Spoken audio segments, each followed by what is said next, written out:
Today I have a very special video for you. Today we're going to check out the best Les Paul guitar I've ever played. And shockingly, it's not a Gibson.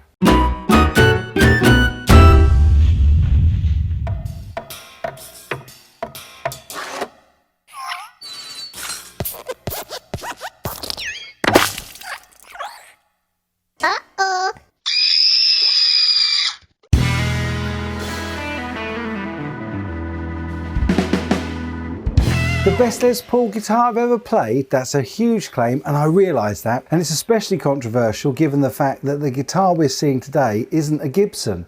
However, I know you'll be pleased to know that it's certainly not a fake either.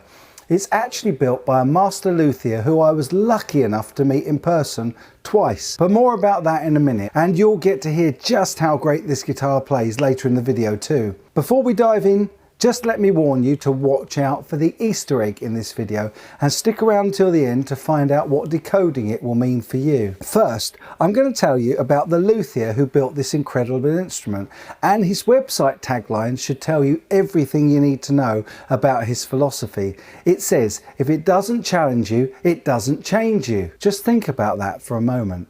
That's a profound statement, and yet it's so true. When it comes to guitar playing, we may not want a challenge, but when it comes to guitar building, the only way a luthier can make a truly remarkable instrument is to heavily challenge themselves. Every luthier and guitar builder I've ever met has consistently been in pursuit of the holy grail of perfection. They're trying to craft the ultimate guitar and bring to life the incredible instrument that they can visualize in their mind's eye. Some spend not just days, weeks and months on building their grail guitar, but years and often decades if you count seasoning the wood. The craftsman whose incredible Les Paul we're going to demo today is one who puts blood, sweat and probably more than his fair share of tears, as well as so much time into every build.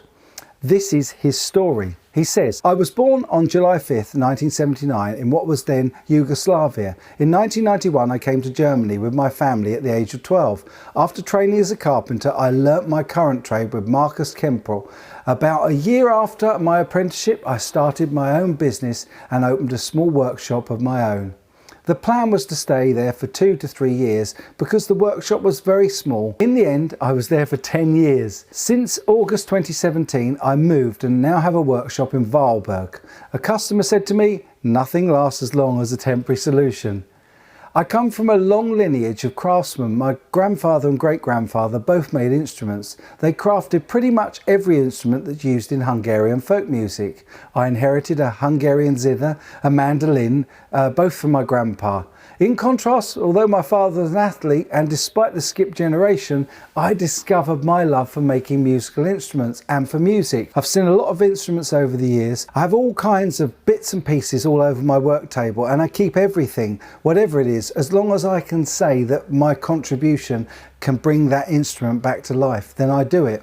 One of my most important tasks is to set up the instruments and make them so that musicians can simply concentrate on the music. I've already crafted so many different ideas in guitar, making a wide variety for a wide variety of people. This is one of the most fascinating things for me. It's not just the instrument that counts, but also the person behind it. The luthier in question then goes on to quote many great guitarists on the philosophy of his craft. Jimmy Page, who said, I don't deal in technique, I deal in emotions. And Jimi Hendrix, who said that when the power of love overcomes the love of power, the world will know peace.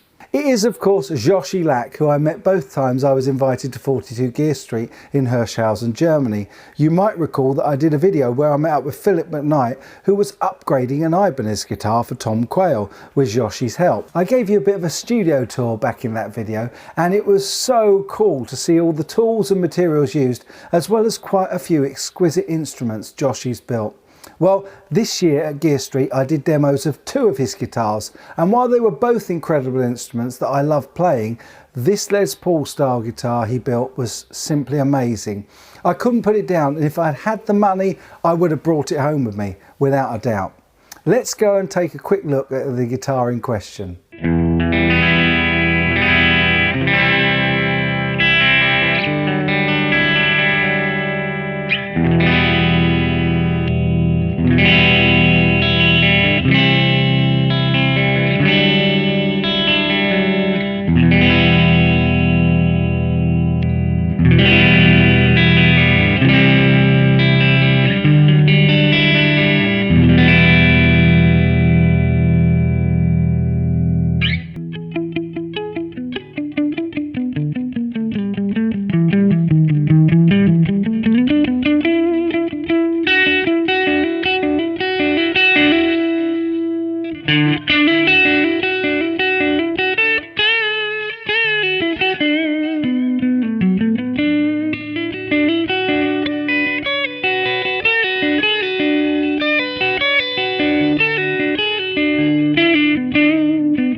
What was so great about it then? Well, as any guitar player will tell you, it's not just one thing that makes a particular guitar perfect for you. It's many things.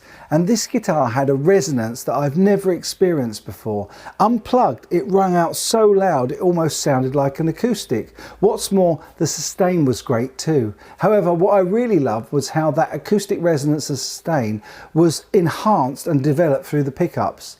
It was the first time I actually felt completely in control of every nuance of the tone. It's such a shame that I only got to demo this guitar through the Line 6 Pocket Pod.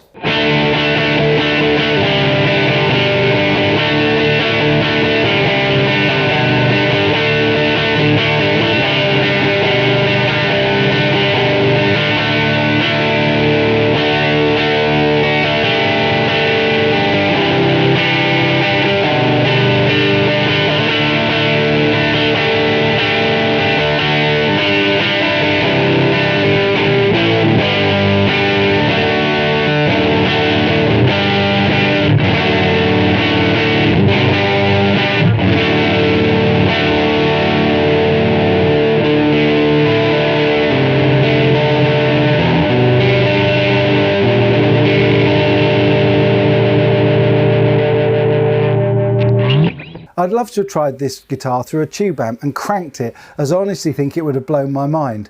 Obviously, there were so many totally awesome guitars to try out at Gear Street, including Nick Huber's, Maybach's, Tone Fuchs, Friedman, Ibanez, to name but a few, but I have to say that this guitar was head and shoulders my favourite.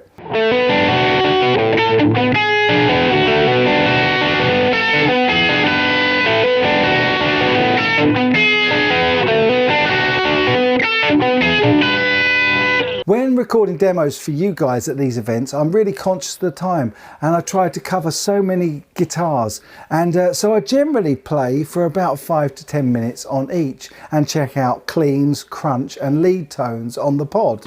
But with this guitar I got stuck on the crunch and lead tones for well over 20 minutes.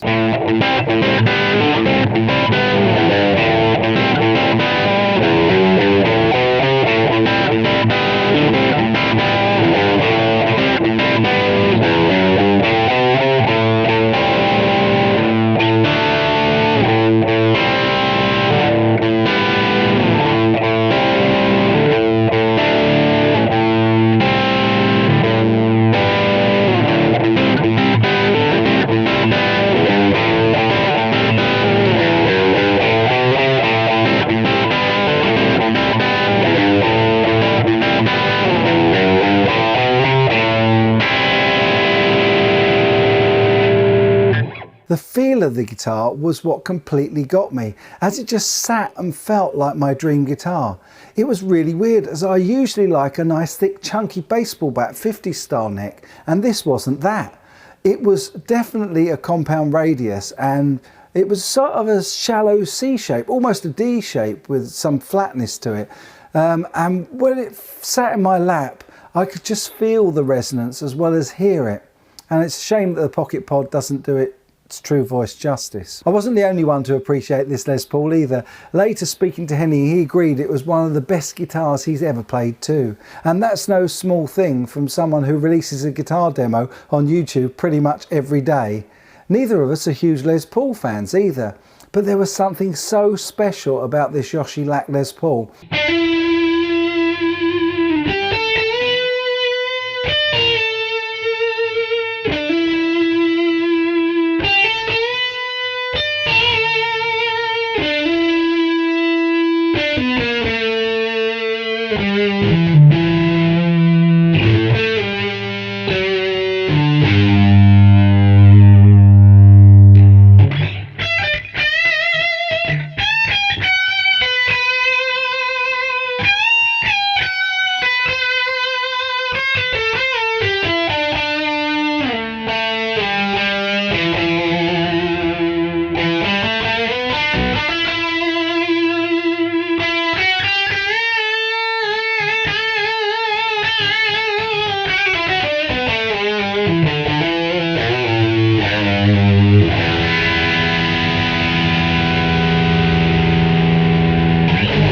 I'd dearly love to know what you guys think about the tones and the sustain of this guitar in the comment section down below. I really love reading all your comments, and they form the best part of my video and the only review that counts.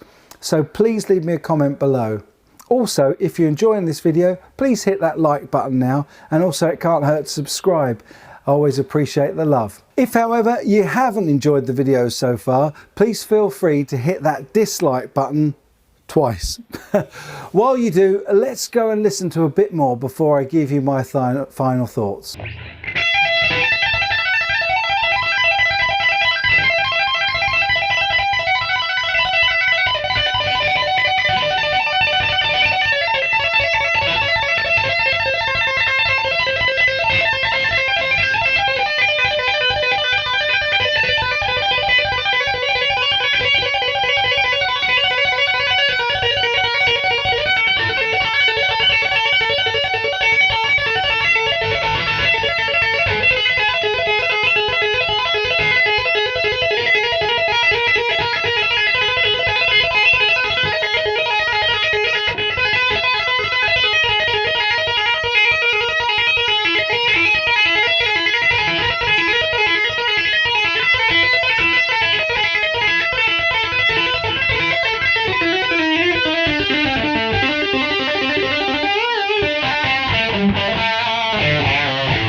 I now think I completely get and understand what a 59 Les Paul or a Max Baronet or Chris Derrick guitar might feel like, and why players like Gary Moore, Peter Green, Jimmy Page, Slash and Joe Bonamassa see in these. All I can describe it as is feeling completely at home with the instrument, and even though I was playing really badly in terms of my playing and technique, which was really sloppy on the day I tried out this guitar, it made me feel what I was playing a lot more. If you've made it this far in the video, thank you. Thanks so much for watching.